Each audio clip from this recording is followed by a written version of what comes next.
Toto video slúži výhradne na edukatívne a informačné účely. Všetky ukážky a postupy, ktoré tu uvidíte, sú určené na pochopenie fungovania technológií a ochrany súkromia na internete.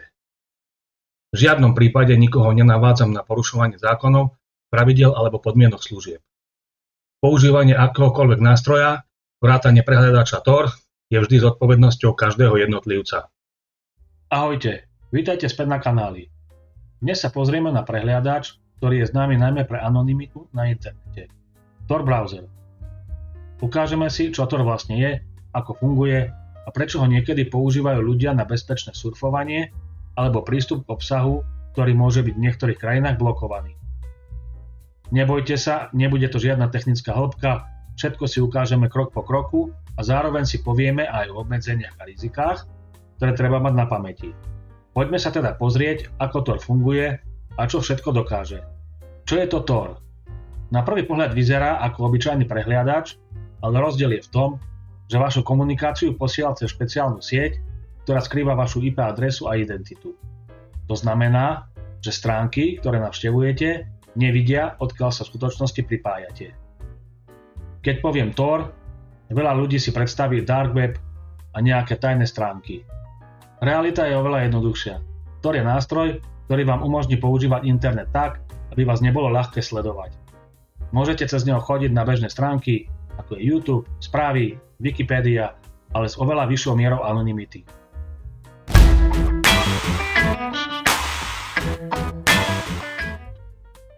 História, prečo a ako vôbec vznikol. Tor nevznikol ako hračka pre hackerov.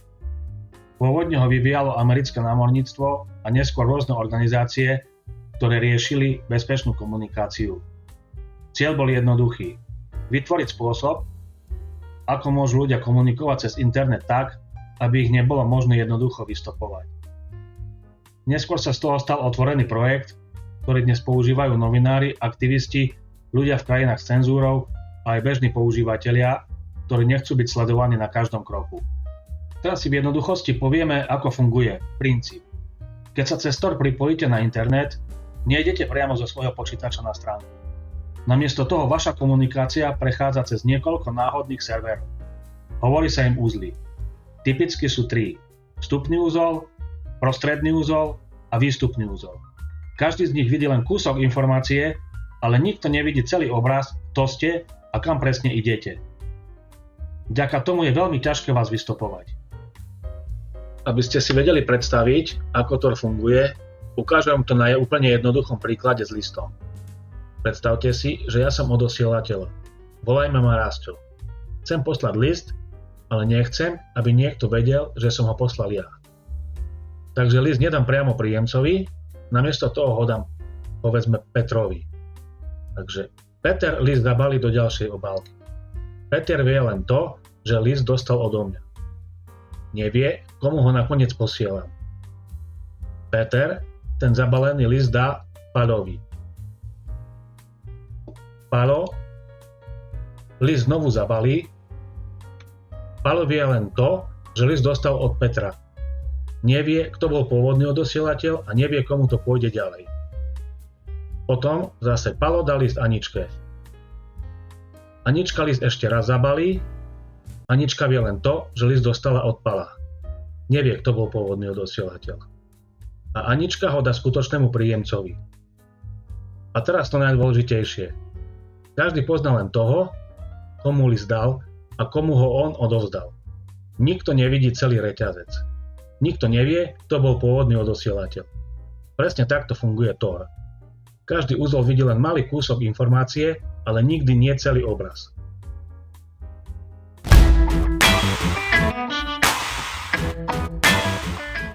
Dobre, tak pustíme sa do inštalácie prehliadača Tor. Prejdeme na stránku https://torprojekt.org.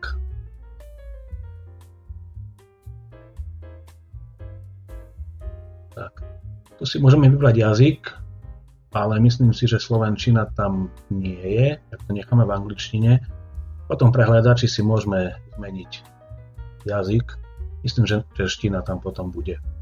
Takže stlačíme na download Tor a tu máme možnosti, pre aký operačný systém chceme prehliadač Tor stiahnuť. Takže ja si dám pre Windows. Tak, stiahovanie sa začalo. Počkáme, kým sa stiahne. Keď máme program stiahnutý, tak prejdeme do zložky, kde sa nám stiahol. Štandardne to bude nastavené do stiahnutých súborov. A tu vidíme, máme stiahnutý inštalačný súbor pre prehliadač Tor. Ešte by som chcel upozorniť, že prehliadač Tor je portable verzia, to znamená, že keď ho budete inštalovať, nikdy sa vám nebude inštalovať ako klasický program alebo klasický prehliadač.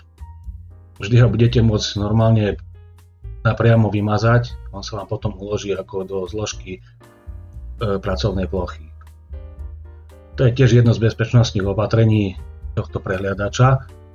Vôbec sa nezapisuje nikde do registrov ani nikde vlastne do, tak povedať, dovnútra počítača. Takže spustíme si teraz inštaláciu.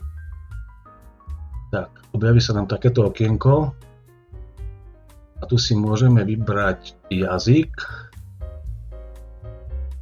Zerám, ale slovenčina tu nebude. Tak buď si necháte v angličtine, ako je štandardne nastavené, alebo si môžete prepnúť do češtiny. Tak ja si dám do češtiny. Spustíme inštaláciu.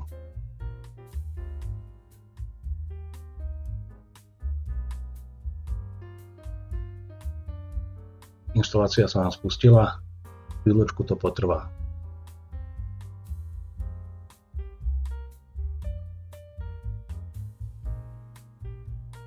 Máme dokončiť. No.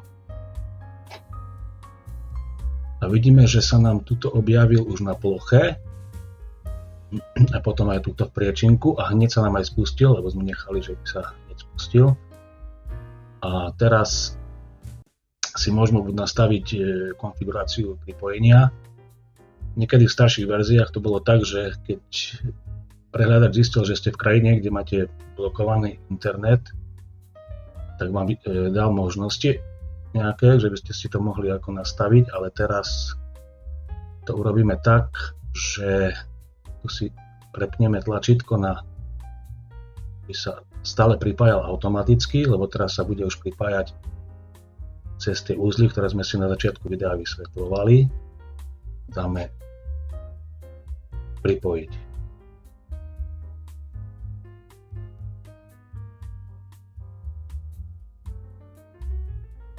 Chvíľu to potrvá.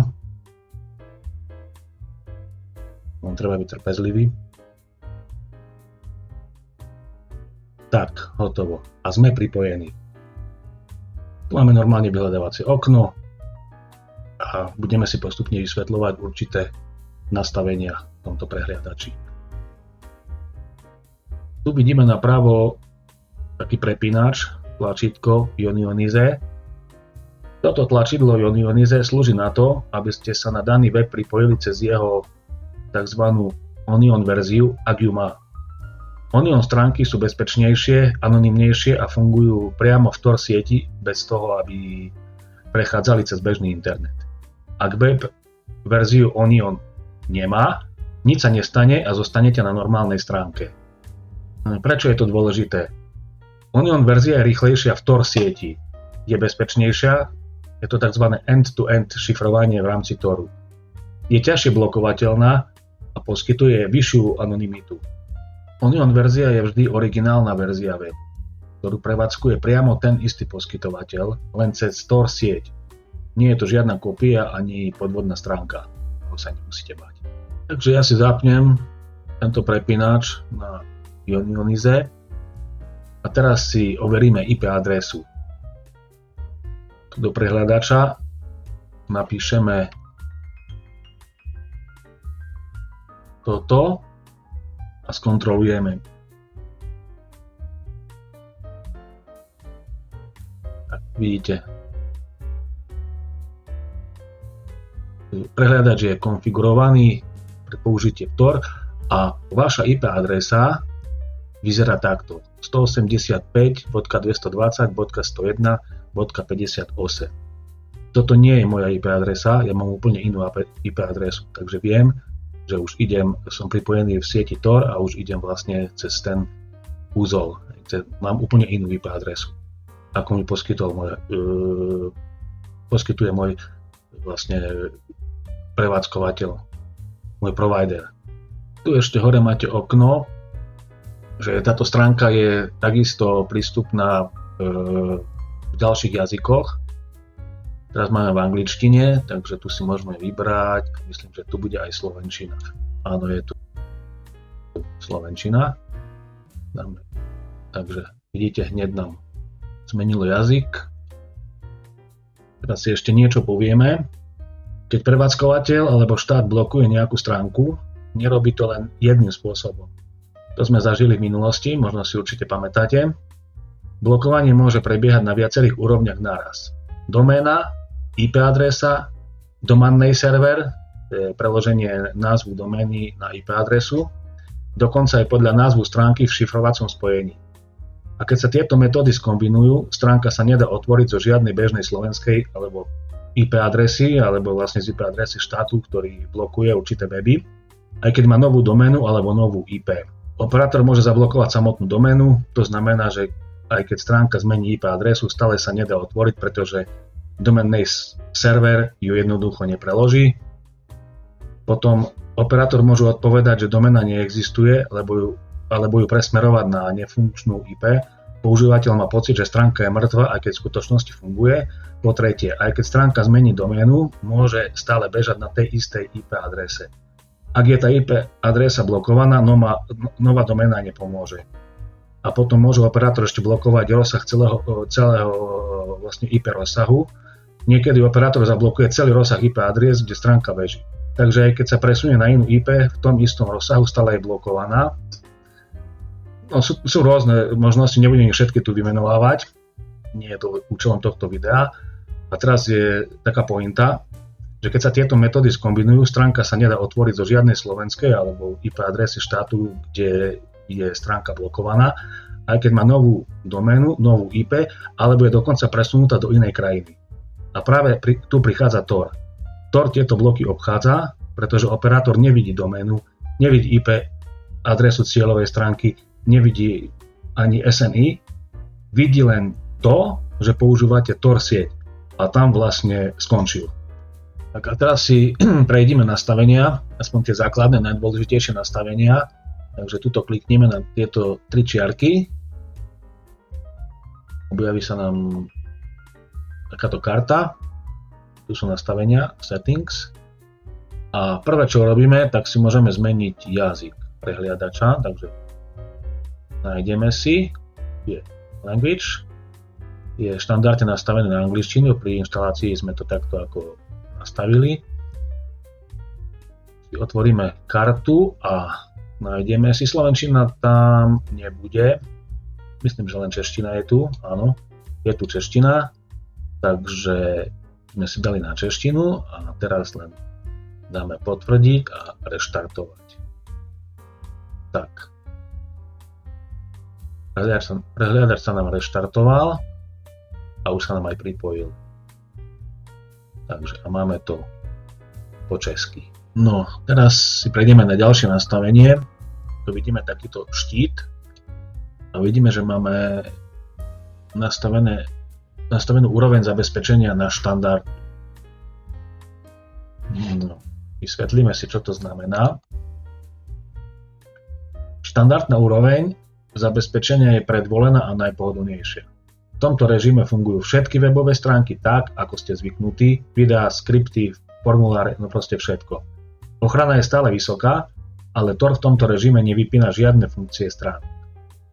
Potom si prejdeme na nastavenie, tak a štandardnú a teraz si dáme zmeniť. Tu je bezpečnejšia, že tuto máte aj popísané. Môžeme si uložiť a nastaviť a uložiť, ale musíme potom reštartovať prehliadač. Sa nám zase začína pripájať, takže tá bezpečnejšia znamená to, režim Safer, vypína niektoré prvky, ktoré môžu byť rizikové, napríklad automatické prehrávanie médií alebo niektoré skripty. Väčšina stránok bude fungovať normálne, ale niektoré interaktívne prvky môžu byť obmedzené. Toto je dobrá voľba, ak chcete vyššiu ochranu, ale nechcete prísť o komfort. Tento režim je ideálny pre ľudí, ktorí chcú balans medzi bezpečnosťou a funkčnosťou. Vidíte, tento štít sa nám tu na polovicu už takto začiernil. Takže ideme na ďalšie nastavenie, takže dáme zmeniť a dáme najbezpečnejšiu úroveň. Tiež máte takto popísané, dáme zase uložiť a reštartovať. Opäť sa nám bude na novo pripájať. To je najbezpečnejšie nastavenie, čo sa týka režimu ochrany. A režim Safest je najvyššia úroveň ochrany. Vypína takmer všetky skripty, niektoré typy obrázkov, videa a interaktívne prvky. Stránky môžu vyzerať potom jednoducho alebo úplne tak neúplne, ale zase na druhej strane toto je najbezpečnejší spôsob používania Toru. Tento režim je pre ľudí, ktorí riešia citlivé veci alebo chcú maximálnu anonymitu. Takže krátke zhrnutie, čím vyššia úroveň zabezpečenia, tým menej funkcií na stránkach bude povolených, ale tým vyššiu ochranu získate. Tor browser vám umožňuje vybrať si presne to, čo potrebujete. Buď pohodlie, alebo maximálnu bezpečnosť. No a teraz sa môžeme skúsiť prihlásiť na YouTube. Dajme si do vyhľadávacieho okienka, lebo môžeme si aj to dať youtube.com.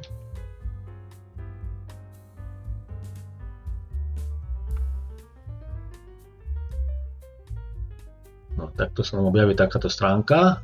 Dáme si tu nejaké video vyhľadať, lebo nie som prihlásený. Vidíte tu, že nie som prihlásený. Si napríklad také videá, ktoré sú dosť pozerané.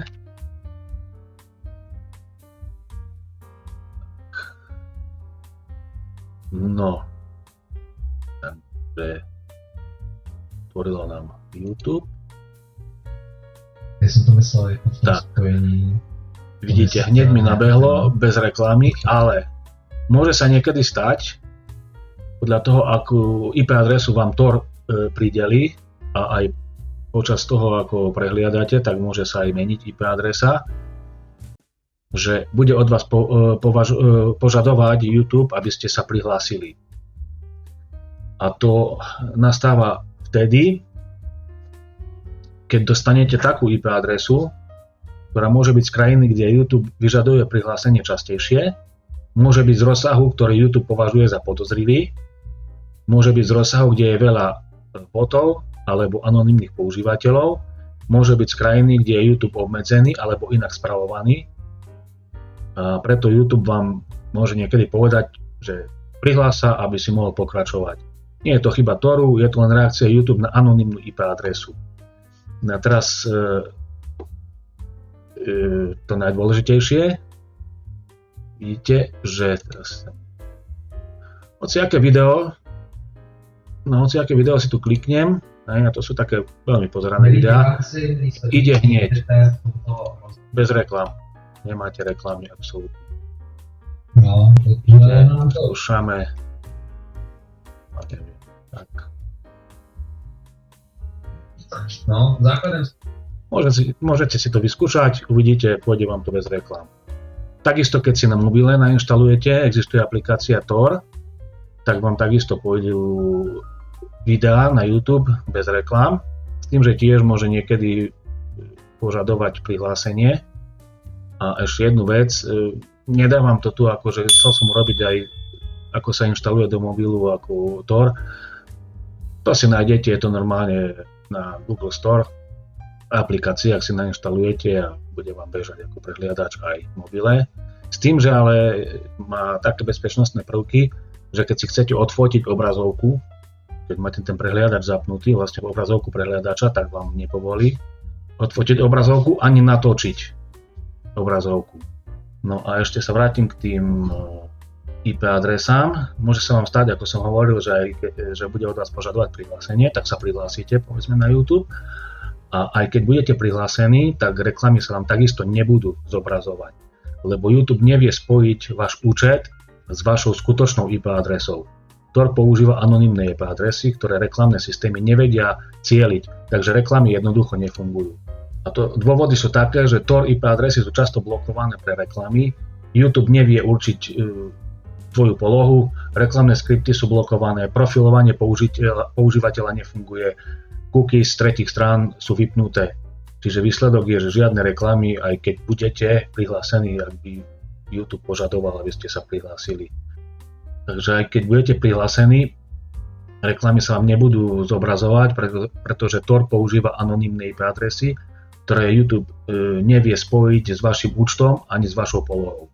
Možno, že by niekto mohol namietať, že predsa existujú aj prehľadačok ako je Chrome, Firefox, tzv. Doplnky, kde sa dajú ako vypnúť reklamy na YouTube. Áno, je to pravda, ale tie nefungujú 100%, však nič nefunguje 100% a po čase môžu úplne prestať fungovať.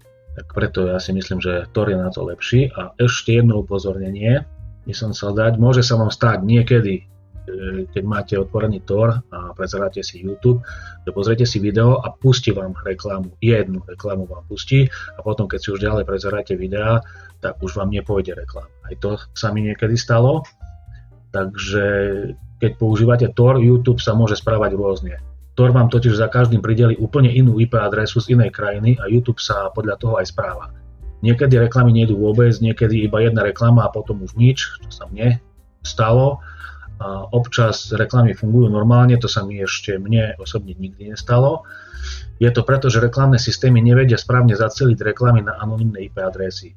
Tor blokuje sledovacie cookies, skripty a aj profilovanie používateľa, takže YouTube často nevie určiť, kto ste, kde sa nachádzate a nejaké reklamy vám má pustiť.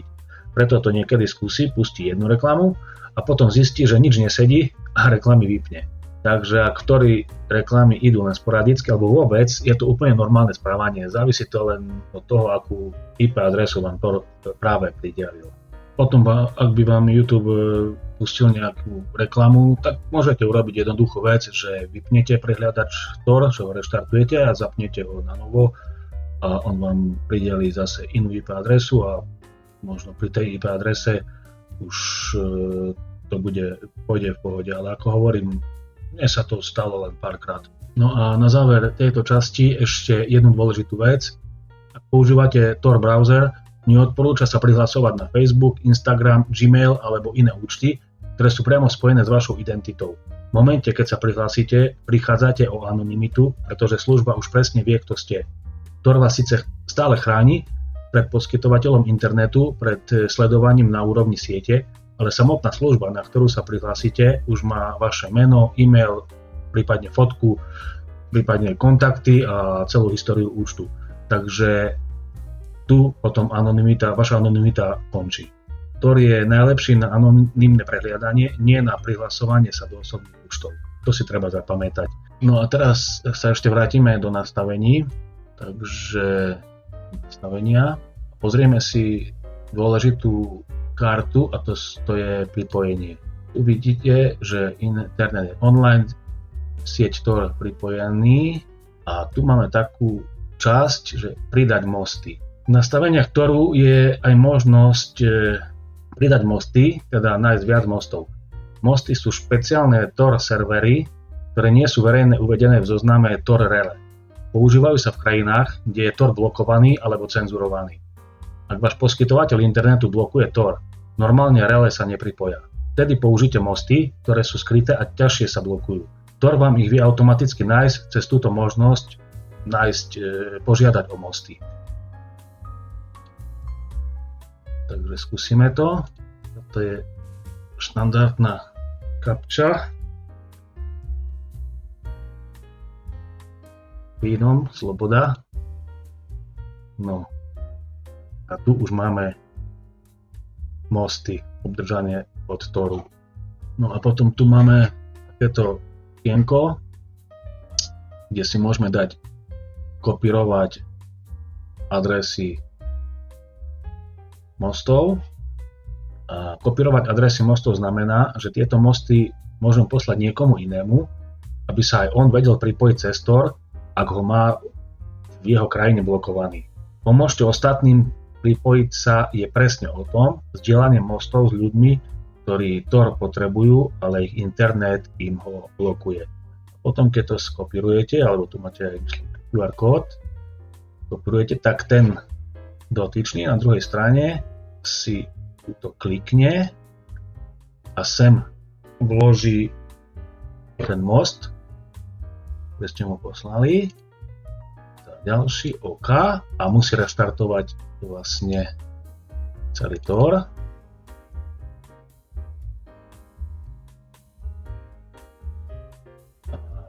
Jeho vlastne Tor prehľadač sa mu potom už pripojí cez ten most, ktorý ste mu poslali. Dobre, tak z nastavení by toto bolo asi všetko, takéto základné som vám ukázal. Je tu to isté, čo máte v iných prehľadačoch, že máte cookies a data stránok, ukladanie hesiel, to si potom môžete poskúšať prejsť sami. A to by bolo pre dnešný video všetko. Dúfam, že ti tento prehľad pomohol pochopiť, čo je Tor, browser, ako funguje a ako ho používať bezpečne a zodpovedne.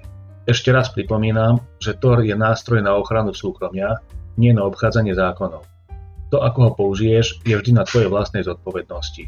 Ak sa ti video páčilo, budem rád za like alebo odber, pomôže to kanálu rásť a ja môžem pripravovať ďalší obsah. A ak máš otázky alebo tipy na ďalšie témy, pokojne ich napíš dole do komentárov. V nasledujúcom videu si ukážeme, ako si založiť anonymný e-mailový účet. Ďakujem, že si tu bol a vidíme sa pri ďalšom videu. Ahojte.